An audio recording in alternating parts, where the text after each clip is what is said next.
I am a huge fan of the Lakers, and I see someone on campus wearing a Lakers jersey.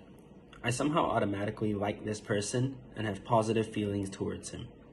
I feel like I can trust him. But when I see someone with a Golden State jersey, I just know that he is not a good guy. I mean, who in their right mind would like the Golden State Warriors? Today we will be discussing this phenomenon, why we prefer people who are like us. This is called in-group bias or in-group favoritism. I've done some in-depth research and found that this is a phenomenon found in all of us. In-group bias alters how we view people in and outside our groups, and may cause us to pose unfair judgment on those different from us.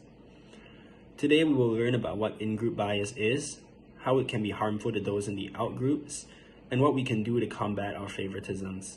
Let's start with defining what in-group bias is. In-group bias is favoring members of one's own group rather than those of another group. Dictionary.apa.org states that in-group bias is the tendency to favor one's own group, its members, its characteristics, and its products, particularly in reference to other groups. These groups can be formed by gender, race, ethnicity, religion, or even your favorite sports team, just as I explained at the beginning of my speech.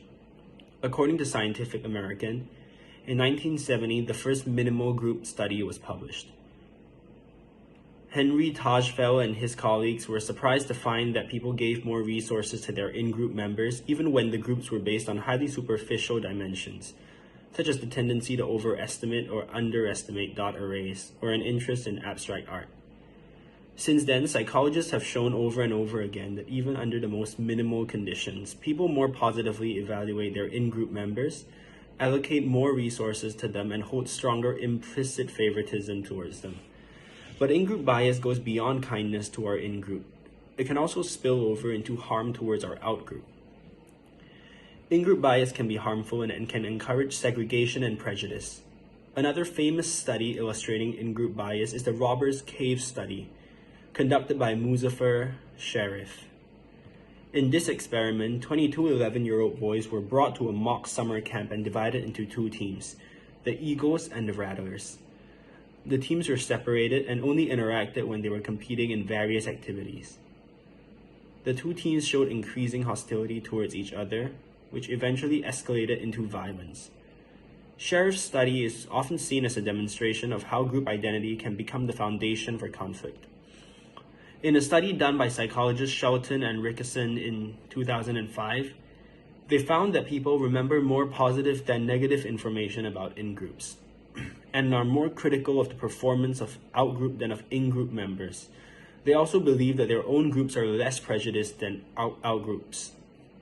In-group bias has serious real-world consequences, particularly for people belonging to minority groups, be it a group based on ethnicity, gender, religion, or whatever else. In the legal system, for example, an in-group bias towards one's own ethnic group can influence a judge's decision on whether or not to detain a suspect. With all its negative effects, we should actively try to eliminate in-group biases. But how can we do that? It is important that we are aware of our biases and work towards addressing them. Remember the Robbers Cave study where boys were separated into teams and pitted against each other? After making arch nemesis out of the Eagles and the Rattlers, Sharif and his colleagues were able to reduce the hostility between the two teams by forcing them to cooperate with each other. In order to achieve this, the researchers artificially cut off the camp's drinking water supply and told the boys that they would all have to work together in order to fix it. Through this exercise, and a few others where the teams were given a shared goal, the groups eventually got back on friendlier terms. According to the 1999 article Reducing Intergroup Bias by Gartner, evidence has supported the idea that cooperation between groups can reduce in-group bias.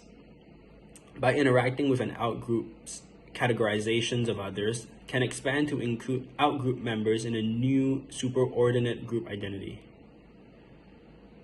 In-group bias is very difficult to completely overcome because most of the time when it asserts itself, it's not obvious and it works below the surface of our consciousness. That said, we can use the tactics I mentioned that might help to reduce in-group bias. In-group bias is the favoritism of members in our group over those who are not. While it can generate camaraderie and positive feelings towards people in the group, it can be harmful to those outside of the group, especially in instances regarding race or religion toward the minority group. We should actively try to address our biases and can do so by cooperating with people from outgroups. In-group bias is innate in all of us. Our tendencies to favor those in our groups can cause us to make unfair judgment toward others. It is important that we understand its implications and actively try to combat this inside of us, so we can remain as fair and impartial as possible. So I guess Golden State Warrior fans aren't all that bad after all, and I'll learn to give them a chance.